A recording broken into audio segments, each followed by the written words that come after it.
C'est à suivre en vidéo sur Europe1.fr. Votre invité ce matin, Alexandre Carras, et Monseigneur André 23, l'archevêque de Paris. Joyeux Noël à tous, bonjour Monseigneur et joyeux Noël. Joyeux Noël à vous aussi. Depuis l'arrivée de la gauche au pouvoir, l'Église catholique redonne de la voix et ce n'est pas surprenant car François Hollande s'est engagé dans son programme à mener des réflexions sociétales qui s'apparentent à de véritables révolutions. Le pape lui-même, devant la curie romaine, est sorti de sa réserve pour prendre position contre le mariage pour tous.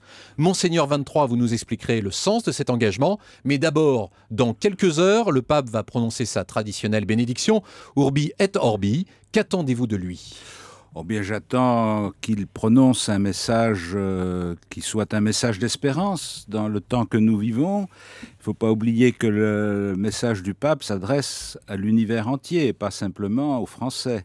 Et donc il embrasse dans sa réflexion des situations très différentes, des pays qui sont en situation de guerre ou de violence extrême, ou comme des pays du Moyen-Orient qui sont en état de guerre depuis des années, et aussi des pays qui sont dans une situation économique très difficile. Et donc, beaucoup d'hommes et de femmes à travers le monde sont inquiets pour leur avenir, et je pense que le pape voudra leur dire une parole d'espérance. Justement, en cette fin d'année, on l'a vu, la nouvelle constitution égyptienne a été adoptée dans ce pays où les frères musulmans sont au pouvoir. Est-ce que vous vous inquiétez pour les Coptes, qui sont des chrétiens, et plus généralement pour les chrétiens d'Orient, comme ceux de Syrie par exemple ?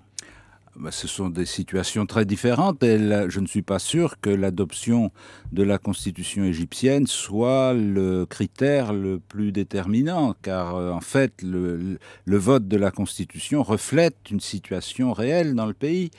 La question, c'est plutôt la question de savoir à quelles conditions des gens appartenant à une autre religion que l'islam peuvent vivre dans ces pays qui sont à majorité musulmane. Et donc, Vous vous inquiétez pour les Coptes ? C'est pas nouveau. Ça fait des années qu'on s'inquiète pour les Coptes et qu'ils subissent des attaques très violentes. Alors, est-ce que les chrétiens peuvent être des citoyens à part entière ? Ou est-ce qu'ils sont des citoyens tolérés ou des citoyens de second ordre ? Je rappelle quand même que dans la plupart de ces pays, ils ont été des éléments constitutifs de la culture de ces pays depuis le début de l'ère chrétienne. Et donc, ils ne sont pas des étrangers qui sont venus s'installer. Ils sont vraiment chez eux. Vous avez le sentiment qu'il y a une menace, une intolérance religieuse de ces régimes ? Pas nécessairement, mais on voit bien comment, pour des raisons politiques tout à fait évidentes, les dictateurs faisaient régner une sorte de paix forcée. Mais une fois le dictateur parti, il faut que les forces politiques qui vont se développer dans ces pays tiennent compte des différences existantes. Alors nous sommes le 25 décembre, Noël est une fête religieuse chrétienne. J'ai envie de dire préemptée au fil des décennies par les marchands du temple. Est-ce que vous regrettez ce que Noël est devenu ? Beaucoup aujourd'hui parlent plutôt d'une fête de la consommation qu'une fête religieuse. Oui, mais ça n'est pas très nouveau. C'est-à-dire qu'on ne parle plus que de ça. J'ai entendu, je le dis d'autant plus volontiers que ça n'était pas votre station de radio, j'ai entendu hier et aujourd'hui plusieurs bulletins d'information. Pratiquement, ça tournait autour du réveillon. Il n'y avait rien d'autre sur l'écran. C'était réveillon, réveillon, réveillon. Je dis ça, c'est de l'incitation. Il ne faut pas s'étonner que les gens se laissent embarquer. Alors est-ce qu'il faut redonner un peu de sens à tout ça ? L'esprit de Noël est censé aussi être un moment de fraternité. Et pourtant, depuis plusieurs années, on a le sentiment de voir en France se développer des discours d'exclusion, islamophobie, antisémitisme, stigmatisation de certaines populations. Alors dans ce contexte, que doit faire l'Église et comment rendre son message audible ?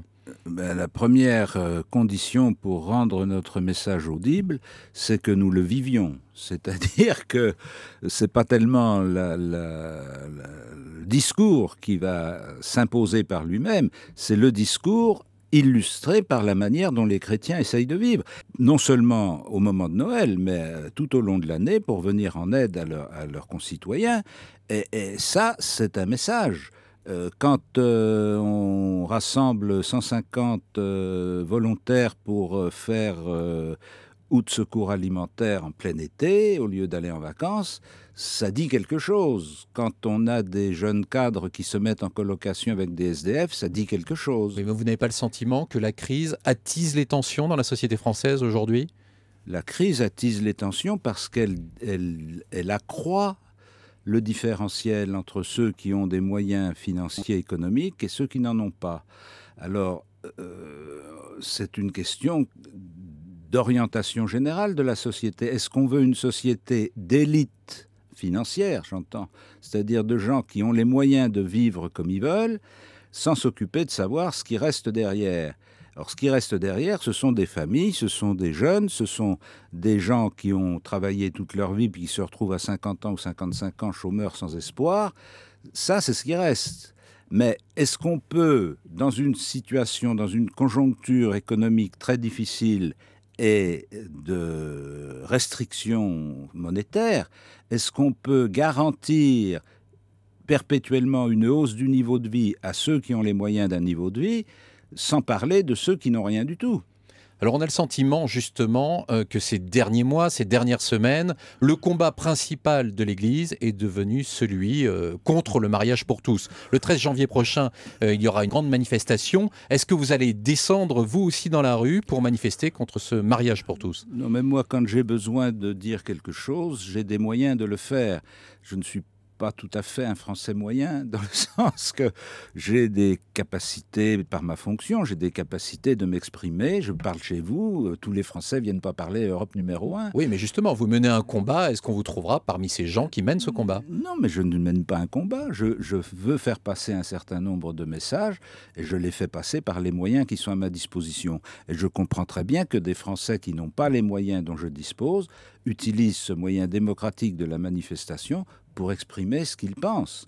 Mais moi, je ne suis pas réduit à marcher dans la rue pour me faire entendre. J'ai d'autres moyens de me faire entendre. Ceci dit, c'est pas moi qui ai choisi de dire que c'était une urgence absolue de faire ça.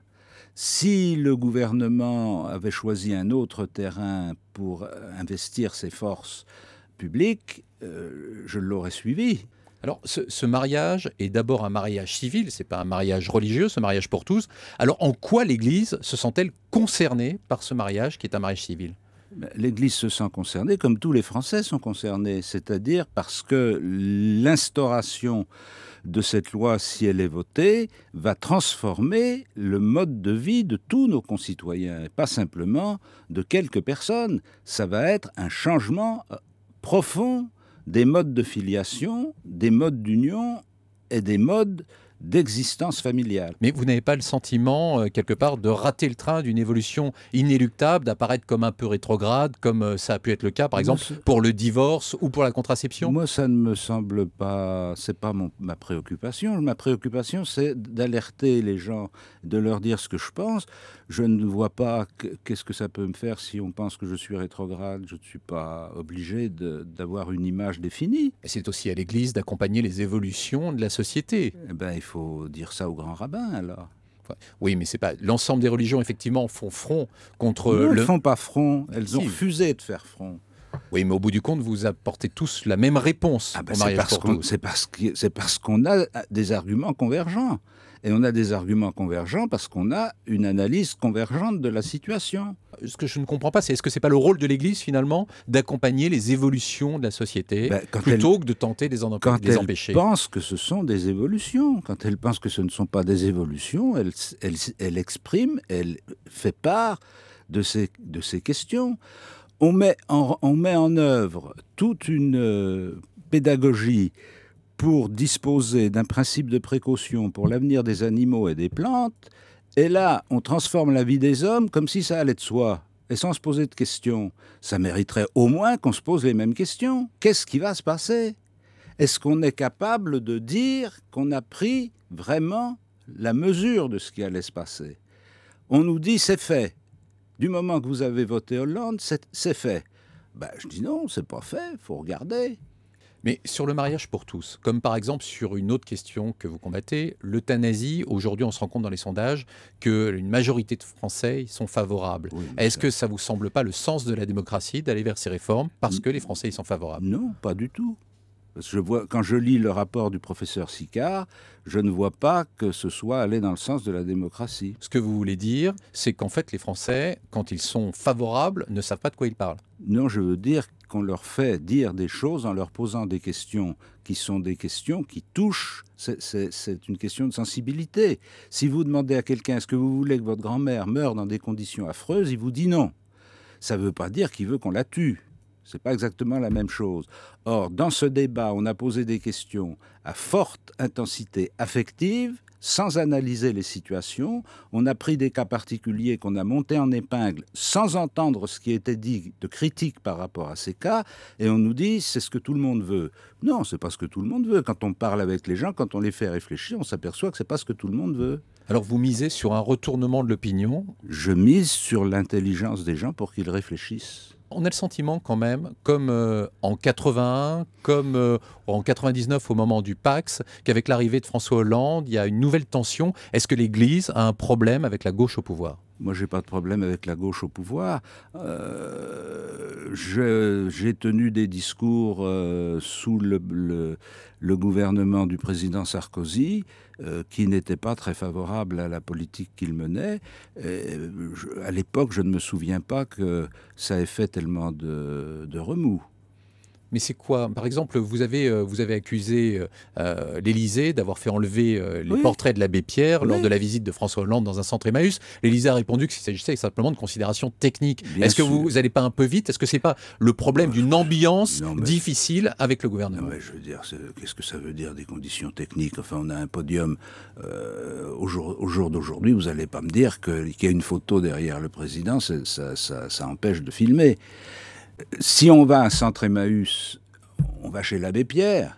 Quand on vient chez moi, on n'enlève pas les peintures au mur. Bon. Donc ils donnent des explications, c'est très bien. Moi, je ne fais pas un cas, c'est pas un truc extraordinaire. Ce que j'ai voulu souligner par là, c'est qu'il y avait peut-être des gens dans les entours du gouvernement qui faisaient un peu trop de zèle, c'est tout. Est-ce qu'il y a, alors soyons clairs, est-ce que par exemple, quand Cécile Duflot attaque l'Église, est-ce qu'il y a un retour, une sorte de catophobie au sein du gouvernement, au sein de l'exécutif ? Ça, je ne crois pas ça du tout, parce que pour faire une combinaison aussi vicieuse, il faut beaucoup de perversité. Je ne pense pas que Cécile Duflot soit habitée par cet esprit pervers. Je pense qu'elle a fait les choses comme elle pensait. Elle a fait une erreur, c'est tout. Il y avait eu une réunion à la préfecture pour préparer la saison hivernale au mois de septembre. Elle aurait dû savoir que la réunion avait eu lieu, qu'on y était présent et qu'on y avait participé. Donc tout va bien entre vous et le gouvernement ? Ça va bien et ça va pas bien comme toujours. C'est pas, je ne suis pas un suppôt du gouvernement et je ne suis pas un adversaire du gouvernement. Monseigneur 23, je vous remercie. Merci d'avoir accepté notre invitation et encore joyeux Noël. Bonne journée. Merci Monseigneur 23 et merci Alexandre Cara. À demain.